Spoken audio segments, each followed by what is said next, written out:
What is up, YouTube? So as you'll notice, I'm in a little bit of a different spot than I usually am, and that's because today I'm only using one microphone.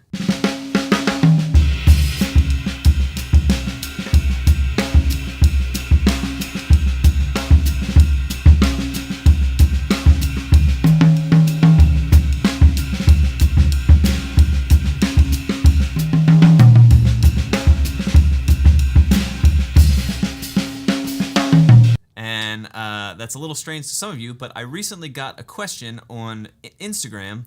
Someone DM'd me and said, hey, I only have one microphone. Is it even possible for me to record? So I think for this lesson and the next couple, I'm only going to use one microphone because the answer is yes. You only need one microphone to record. Obviously, it has its own limitations. There's a reason we use multiple mics when we record a drum set, but is it possible? Yes. Is it possible for it to sound good? I think so, and I guess you're about to hear when I actually play what it sounds like.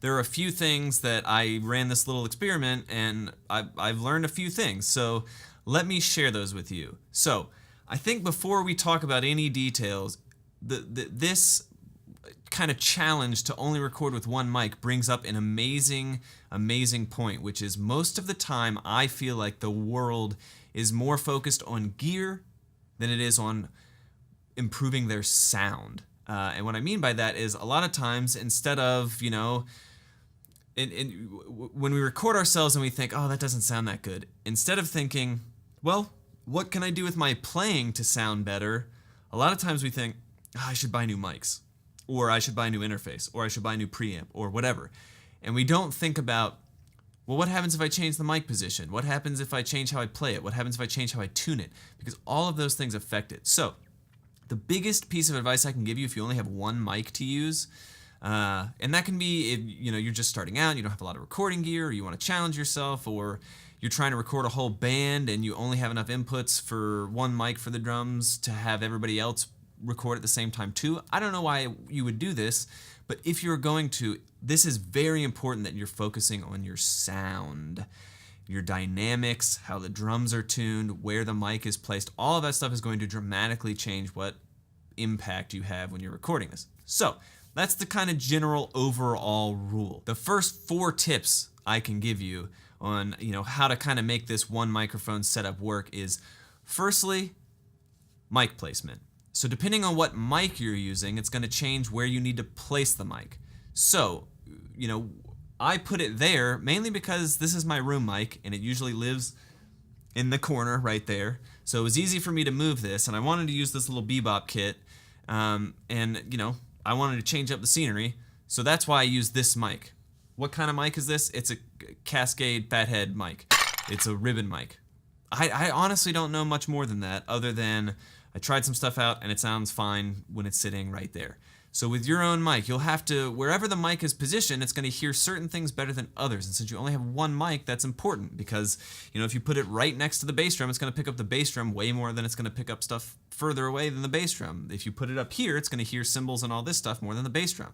So with my mic right here, I sat down and played and realized, okay, I have to play my kick drum a little bit louder than I usually would because the mic isn't hearing the kick drum like it usually does.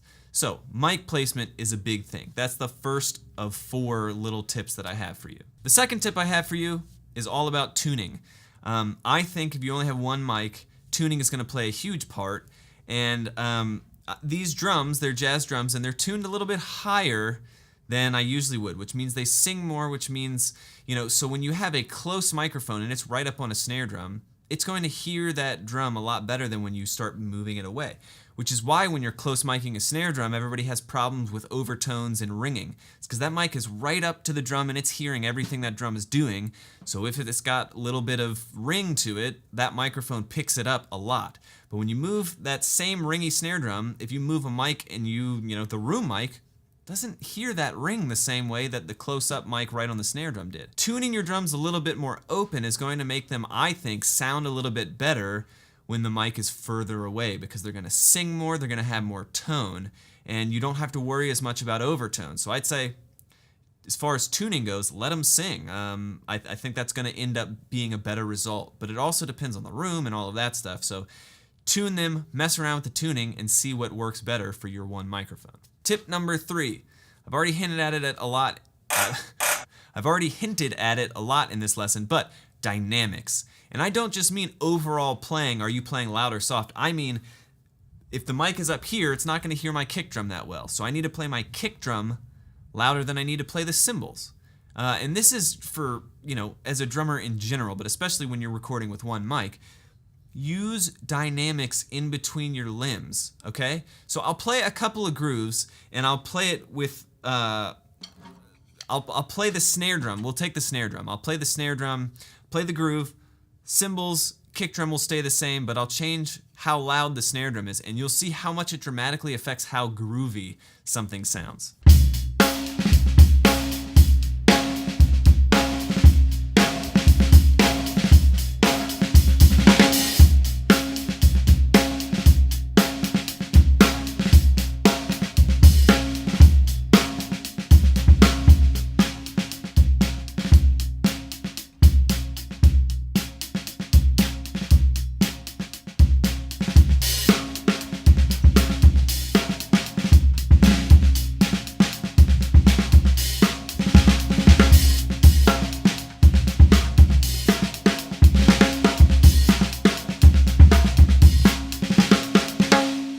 So as you can see, depending on how loud I play my snare drum, it dramatically affects how solid and how good this mix sounds.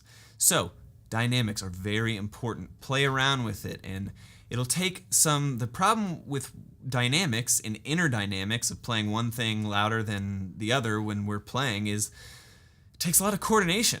It takes a lot of brain power for me to say, okay, play my ride cymbal this loud, but play my kick drum this loud, and play my snare drum. But if you can mix yourself like this, I guarantee, overall, in no matter what you're doing, recording, playing live, session stuff, no matter what you're doing, if you can control inner dynamics like this, you are going to sound like a much more professional drummer.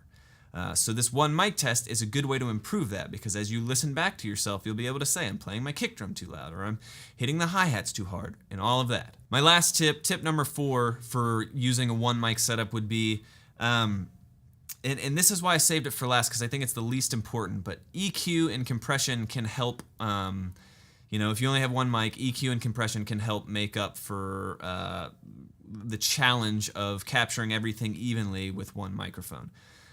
So if you have a good mic, or even not a good mic, EQ and compression can help. I'm not going to go into EQ and compression. I recorded a video recently I give you a template that I use. So there's a whole lesson I have on mixing. So you can go back a couple videos and look at that. Maybe I'll put it in the description if I remember. EQ and compression can help, and I'll throw up a picture somewhere of the EQ I used for this one microphone, and you can see I boosted the lows a little bit, I scooped up some stuff in the middle, maybe the highs. I don't know what I did, but I'll show you the EQ so you can see it, and those are really my 4 tips, Recording with one mic is a fun challenge, and sometimes it's necessary.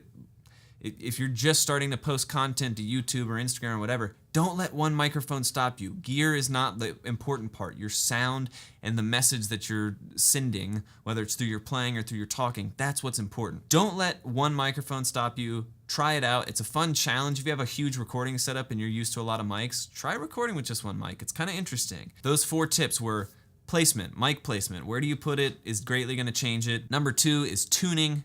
Number 3 is dynamics, and then number 4 is EQ and compression.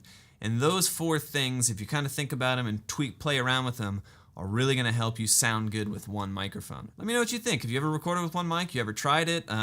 If so, let me know what you think. If you try it out and you have something else to add that really helped you get a better sound, Let me know. Put it in the comments. And as always, if you want to, no pressure, but if you want to, hit subscribe. I try to respond to all the comments, so get down in the comments. Let's interact. And for now, I will see you in the next lesson.